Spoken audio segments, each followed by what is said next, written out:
दिल्ली में हुई इस मुलाकात के सियासी लिहाज से कई मायने हैं। एनडीए में वापसी के बाद नीतीश कुमार की पीएम मोदी से पहली बार मुलाकात हुई। लोकसभा चुनाव से पहले दोनों के बीच क्या बात हुई और कैसे विपक्ष की परेशानी और ज्यादा बढ़ने वाली है, इस रिपोर्ट में देखिए।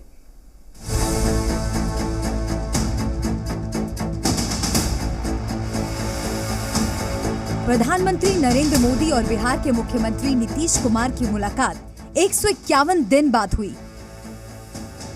इससे पहले दोनों नेता 9 सितंबर 2023 को दिल्ली में G20 के डिनर में मिले थे और आज नीतीश कुमार बिहार में सत्ता बदलने के बाद पहली बार प्रधानमंत्री के सामने आए। पीएम मोदी के साथ नीतीश कुमार की मुलाकात कई मायनों में अहम है। बिहार में 12 फरवरी को बहुमत परीक्षण होना है। इसी महीने के आखिर में बिहार की 6 राज्यसभा सीटों पर चुनाव है। इसके बाद लोकसभा चुनाव भी होने हैं और मोदी ने 400 पार का लक्ष्य तय किया है, जिसमें बिहार की 40 सीटें काफी अहम रहने वाली हैं। नीतीश कुमार ने पीएम मोदी से अपने मन की बात की और भविष्य की रणनीति पर चर्चा की। बिहार में सरकार के नए स्वरूप के साथ ही बिहार के विकास को कैसे रफ्तार मिले, इस पर भी बात हुई। प्रधानमंत्री के साथ नीतीश कुमार की मुलाकात दिल्ली में हुई और 5 दिन बाद उन्हें पटना में बहुमत साबित करना है, जिसे लेकर हलचल तेज है। जीतन राम मांझी अपनी पार्टी के लिए 2 मंत्री पद मांग रहे हैं और लगातार दबाव बना रहे हैं। इस हलचल के बीच ही आरजेडी ने जेडीयू के कुछ विधायकों के संपर्क में होने का दावा किया है।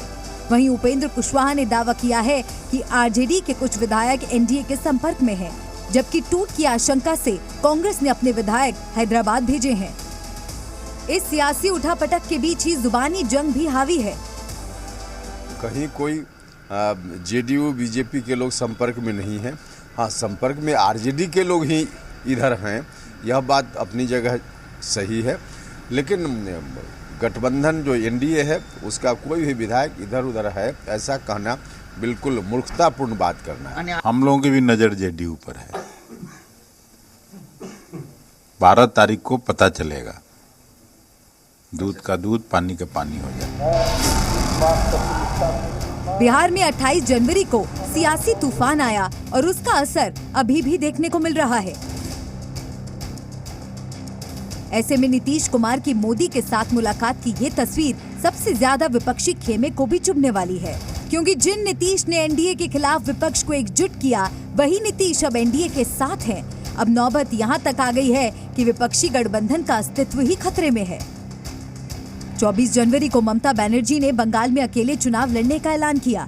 28 जनवरी को नीतीश कुमार एनडीए के साथ चले गए। 31 जनवरी को हेमंत सोरेन की गिरफ्तारी हुई। 4 फरवरी को उद्धव ठाकरे के रुख में मोदी को लेकर नरमी दिखी। 6 फरवरी को अजीत पवार गुट को असली एनसीपी का अधिकार मिला। ये भारतीय चुनाव आयोग अब भारतीय चुनाव आयोग नहीं है, ये मोदी शाह चुनाव आयोग बन गया। हाँ, भारतीय निकाल दो, अभी हो भारत का नाम निकाल दीजिए। जिस पार्टी के फाउंडर प्रेसिडेंट चुनाव आयोग के सामने बैठकर आर्गुमेंट कर रहा है, उनको नहीं मानते चुनाव आयोग। और जो बच्चा है जिसको शरद पवार ने खड़ा किया, उसको पार्टी दी जाती है। ये कहाँ का न्याय? लोकसभा चुनाव से पहले विपक्षी खेमे में मच रही खलबली उसकी बेचैनी बढ़ा रही है।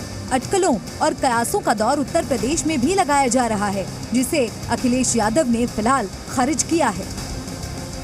जयंत चौधरी जी बहुत सुलझे हुए इंसान हैं, बहुत पढ़े लिखे हैं, राजनीति को वो समझते हैं। मुझे उम्मीद है कि किसानों की लड़ाई और उत्तर प्रदेश की खुशहाली की तरफ जो संघर्ष चल रहा है, उस लड़ाई को वो कमजोर नहीं होने देंगे।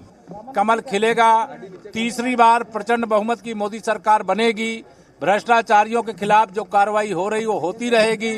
जो बड़े बड़े भ्रष्टाचारी हैं उनकी अंदर से चूल्हे हिल रही, उनको लग रहा है भ्रष्टाचारियों को मोदी जी छोड़ेंगे नहीं, तो सही बात है कि छोड़ेंगे नहीं। बीजेपी केंद्र में जीत की हैट्रिक लगाने का दावा कर रही है, इसीलिए सभी राज्यों के समीकरण साधे जा रहे हैं। बिहार में इस बार सभी 40 सीटें कैसे जीती जाएं, इसके लिए बीजेपी और नीतीश रोडमैप तैयार कर रहे हैं। लेकिन विपक्षी खेमे में इस बात की चिंता है कि गठबंधन कायम रह भी पाएगा या नहीं। ब्यूरो रिपोर्ट, जी मीडिया। उत्तराखंड